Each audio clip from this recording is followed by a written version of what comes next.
Smoke weed every day. Smoke weed every day. This is the future of combat. Hey, what's up guys? So today we're going to be building a VR ready PC as cheap as possible. New parts.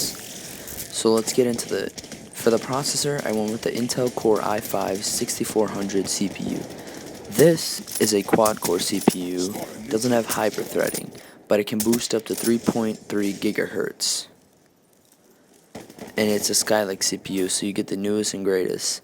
For the motherboard, I went with the Gigabyte GA-H110M. It has 4 USB ports, 2 of which are 3.0 and 4 of them are 2.0.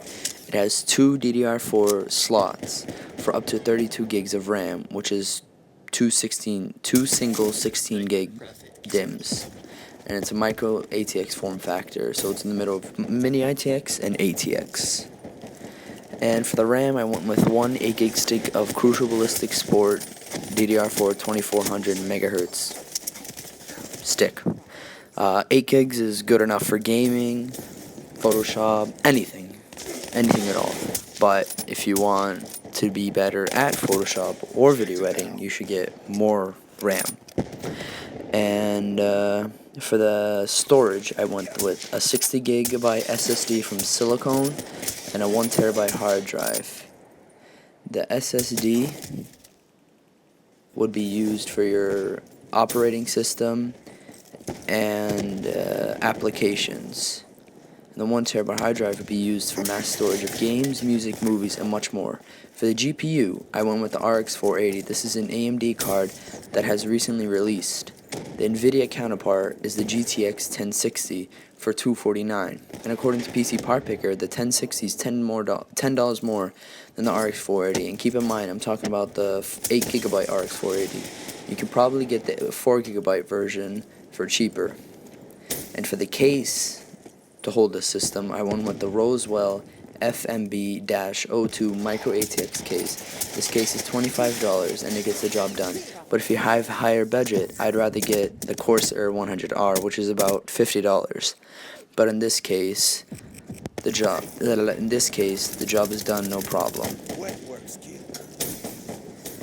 For the power supply, I went with the EVGA 500 watt 80 plus certified power supply.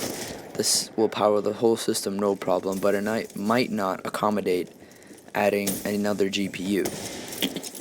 If you're going to use this PC solely for VR, then you're going to have to get a VR headset.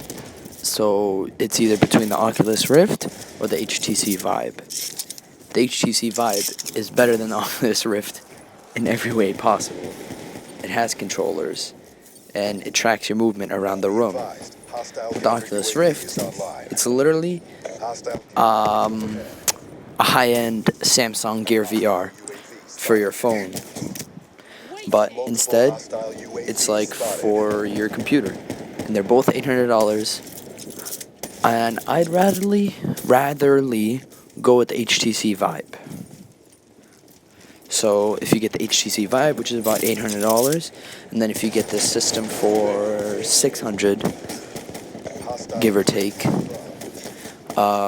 then you would have, this whole thing would cost around $1,400, including the VR headset and the PC. And that's excluding getting Windows, a keyboard, a mouse, a monitor, a desk, a chair if you don't have one. So yeah, so guys, this PC adds up to be around $650 to $700.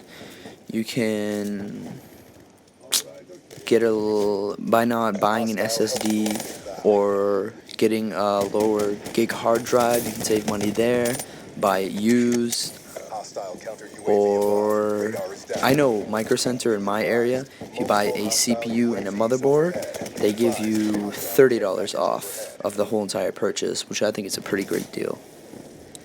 And they also have mail-in rebates on top of that, but that's just Micro Center in my area. And there's also Newegg, which they have bundles if you buy CPUs, motherboards, and RAM, certain ones of each in a bundle. They give you some sort of discount. You can buy used parts on eBay, Amazon, Craigslist, Some people may or may not approve of buying used parts, but I've bought used parts, and from here on out, I've never had anything fail on me. So yeah, I'll leave a PC part picker link in the description, and that's it, guys. I hope you have a nice day.